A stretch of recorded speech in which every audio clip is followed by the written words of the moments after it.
नमस्कार दोस्तों, आज मैं आप सभी को पढ़ाने जा रही हूँ अलंकार। इससे पहले हमने अलंकार के पार्ट फर्स्ट और सेकंड पढ़े हैं, जिसमें अपन ने शब्द अलंकार पढ़ा है। आज हम पढ़ेंगे हिंदी आचार्य चैनल के माध्यम से उपमा अलंकार। अब सबसे पहले अपन देखेंगे कि उपमा अलंकार उपमा जो है इसका शाब्दिक अर्थ क्या होता है। तो इसका शाब्दिक अर्थ होता है पास से तुलना करना। तुलना करने के लिए हमें दो चीजों की जरूरत पड़ेगी। अब वो दो चीजें क्या होंगी, दो वस्तुएं क्या होंगी, वो अपन देखेंगे। किसी एक वस्तु की दूसरी वस्तु से तुलना करना। अतः किसी प्रस्तुत की तुलना गुण, धर्म, व्यापार के आधार पर अप्रस्तुत से की जाती है, वहां उपमा अलंकार होता है। अब ये प्रस्तुत और अप्रस्तुत दो शब्द अपने पास आए कि प्रस्तुत और अप्रस्तुत क्या है। तो जो प्रस्तुत है अपने सामने उसको कहा जाता है उपमेय, और जो हमारे सामने प्रस्तुत नहीं है उसे कहा जाता है उपमान। अब उपमेय और उपमान में तुलना होगी। अब तुलना किस चीज की होगी, किसी ना किसी गुण की होगी, और उस गुण को समान दर्शाने के लिए वाचक शब्दों का प्रयोग किया जाएगा। तो इसी आधार पर उपमा अलंकार के चार अंग होते हैं: उपमेय, उपमान, साधारण गुण, धर्म, वाचक शब्द।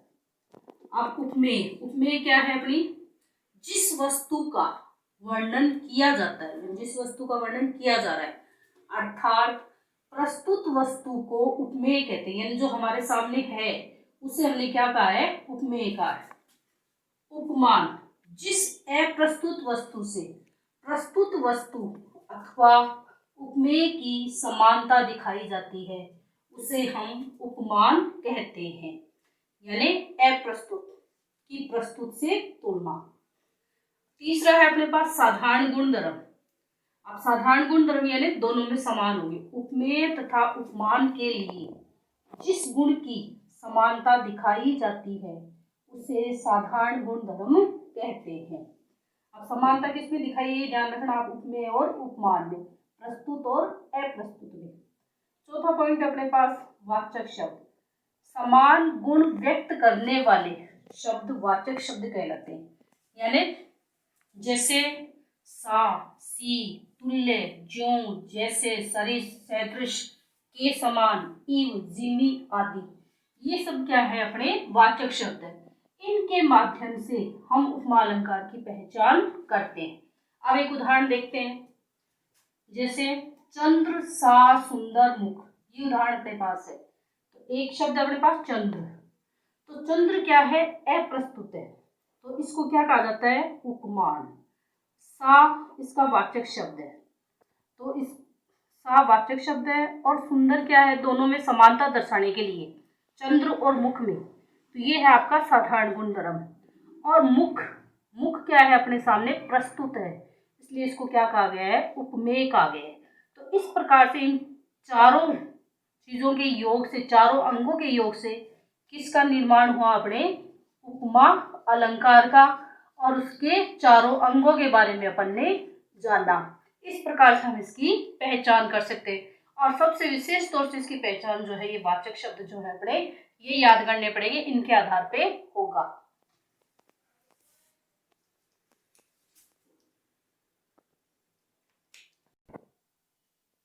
उपमा अलंकार के तीन भेद हैं: पूर्णोपमा, लुप्तोपमा और मानोपमा। अब अगर अपन देखते हैं तो इनके नाम से ही हम देख सकते हैं कि इनकी परिभाषाएं क्या बनेगी। पूर्णोपमा, पूर्णोपमा जो है दो शब्दों के योग से बना है, पूर्ण जोड़ उपमा। यहाँ अगर अपन देख सकते हैं तो संधि भी बता सकते हैं कि यहाँ कौन सी संधि बन रही है, ए और उ दोनों मिलकर के ओ बना रहे हैं, तो जहां ओ बनता है वहां आपकी गुण संधि होगी। तो ये अपन देख सकते हैं कि ये गुण संधि का उदाहरण है अपने पास। इसी तरीके से पूर्ण उपमा यानी जहां पूर्ण उपमा होगी, यानी उपमा के चारों अंग विद्यमान होंगे। लुप्तोपमा, लुप्तोपमा यानी लुप्त और उपमा दो शब्दों के योग से बना है। लुप्त यानी गायब होना, यानी कोई एक चीज जो है उसमें से गायब होगी। अब वो क्या होगी गायब, क्योंकि तीन तो हो नहीं सकते, उपमेय नहीं हो सकता, उपमान नहीं हो सकता, वाचक शब्द नहीं हो सकते। तो साधारण गुण धर्म जो होंगे वो एक अंग जो है वो इसमें से गायब होगा, लुप्त होगा।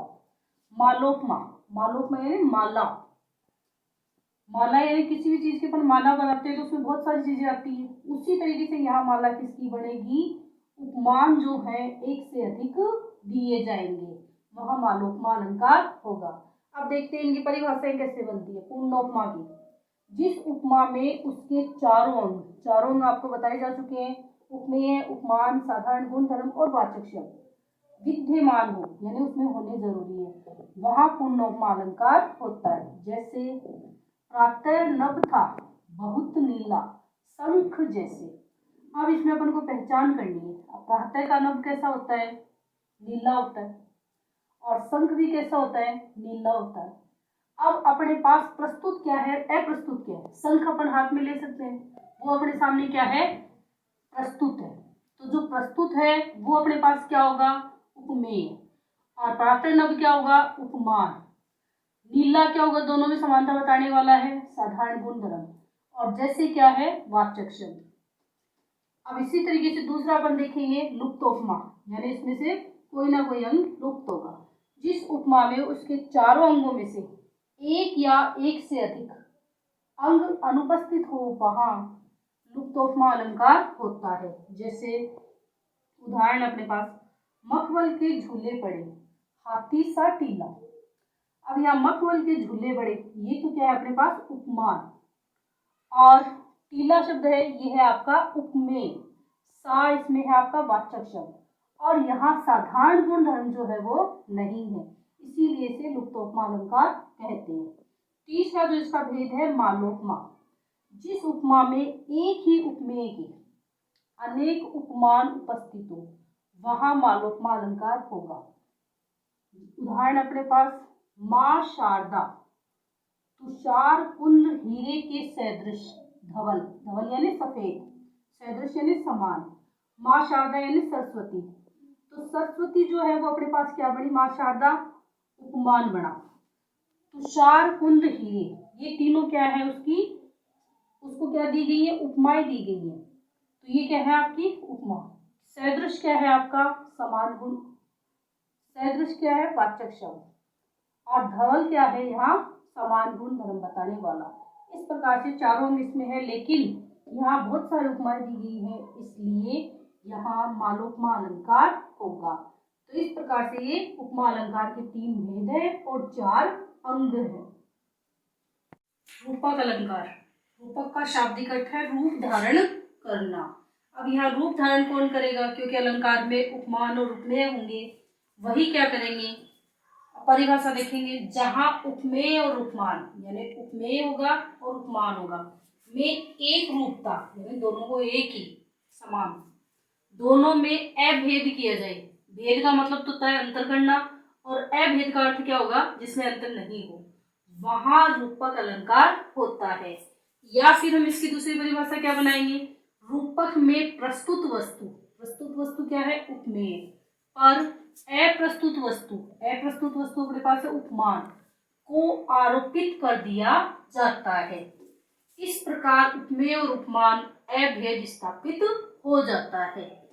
अब उदाहरण है अपने पास, उदित उदयगिरी मंच पर रघुवर बाल पतम, विकसे संत सरोज सब हर्षे लोचन भृंग। ये उस समय का उदाहरण है जब श्री राम जो है मंच पर आए थे धनुष तोड़ने के लिए, सीता स्वयंवर की घटना का वर्णन है इसमें। तो उस समय जो है आपके उदित उदयगिरी मंच पर, तो जिस समय राम जो है मंच पर आए तो ऐसा लगा जैसे कि पहाड़ों के पीछे से सूर्य उदित हुआ हो, यानी चारों तरफ प्रकाश फैल गया हो। और बाल पतन, यहाँ क्या है अपना रूपक है। अगर हमें इसका अर्थ नहीं आता है तब भी हम इनकी पहचान कर सकते हैं। अब साधारण शब्दों में अगर अपन देखते हैं तो योजक चिन्ह जो है इसकी विशेष पहचान होती है। ज्यादातर उदाहरणों में हम इस योजक चिन्ह के माध्यम से इसकी पहचान कर सकते हैं। विकसे संत सरोज, अब रघुवर यानी श्री राम को मंच पर देखा तो वो बाल रूप में कैसे लग रहे थे, बहुत ही सुंदर। लेकिन विकसित संत सरोज, उनको देखते ही सभी संत वहां जो बैठे थे उनका मन जो है कमल के समान खिलने लगा और लोचन जो है, नेत्र जो है वो अचंभित हुए और खुश हुए। अब हमें इसका अर्थ देखने की बजाय हमें यह क्या देखना है कि रूपक अलंकार कैसे है। तो बाल पतंग, यहाँ उपमेय और उपमान है। संत सरोज, यहाँ भी आपका क्या है, उपमेय और उपमान है। और लोचन भ्रंग, यहाँ भी उपमेय और उपमान है। दोनों में समानता दर्शाई गई है, अभेद जो है वो बताया गया है। तो यहाँ आपका क्या होगा, रूपक अलंकार होगा। अब रूपक अलंकार के भी 3 भेद है, सांग रूपक, निरंग रूपक और परंपरित रूपक। 1 नंबर पे है अपने पास सांग रूपक अलंकार, जहां उपमेय के अंगों पर उपमान के अन्य अंगों का भी आरोप किया जाए, वहां सांग रूपक अलंकार होता है। सांग रूपक का सांग का अर्थ क्या होता है, किसी भी चीज को अपन बढ़ा देते हैं या बहुत ज्यादा दिखने लग जाती है, सांग सा निकल जाता है, उसे हम क्या कहते हैं, सांग रूपक। इस आधार पर हम साधारण भाषा में इसको याद रख सकते हैं। अब जैसे अपने पास उदाहरण है, अंबर पनघट में डुबो रही तारा घट उषा नागरी, यानी बहुत सारे रूपक इसमें आए हैं, 1, 2 और 3 रूपक यहाँ बन रहे हैं। और रूपक कब बनते हैं, जो उपमेय और उपमान दोनों चीजें मौजूद होंगी। तो इस प्रकार से यहाँ अपन देख रहे हैं कि अंबर पनघट में आकाश रूपी, पनघट किसको कहते हैं, जहां पानी भरा जाता था।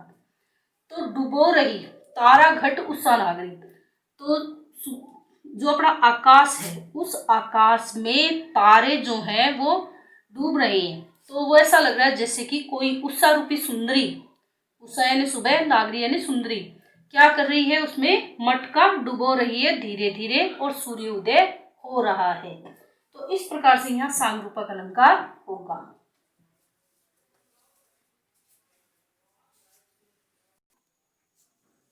रूपक का दूसरा भेद है निरंग रूपक।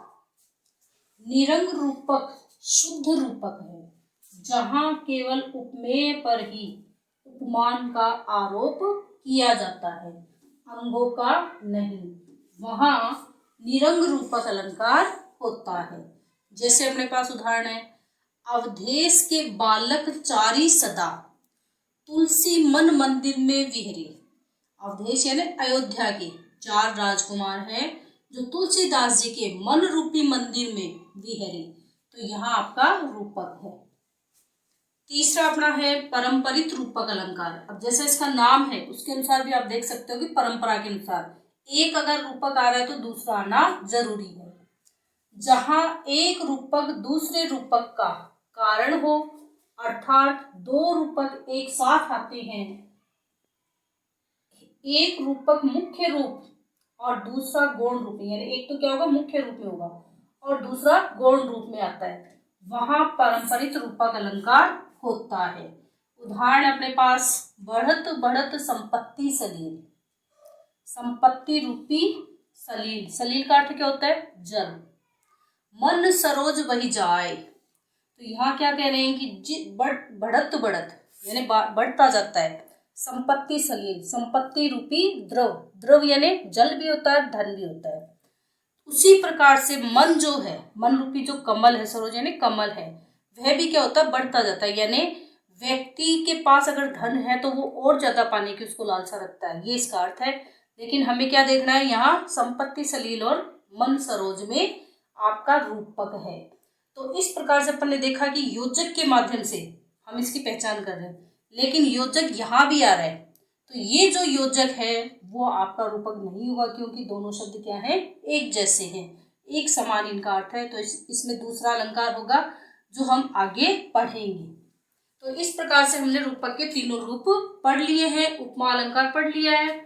अब अगर मैंने बहुत ही आसान शब्दों में, इजी लैंग्वेज में आपको ये अलंकार पढ़ाए हैं, अगर आपको ये वीडियो पसंद आए तो इसे लाइक कीजिए, शेयर कीजिए, मेरे चैनल को सब्सक्राइब कीजिए और बहुत बहुत सहयोग जो है आपका वो मुझे प्राप्त हो, और साथ ही आप इसका अच्छा रिस्पॉन्स जो है वो मुझे दें, जिससे मैं देख सकूं कि आपको ये बहुत अच्छे से समझ में आ रहा है। धन्यवाद। जय हिंद, जय भारत।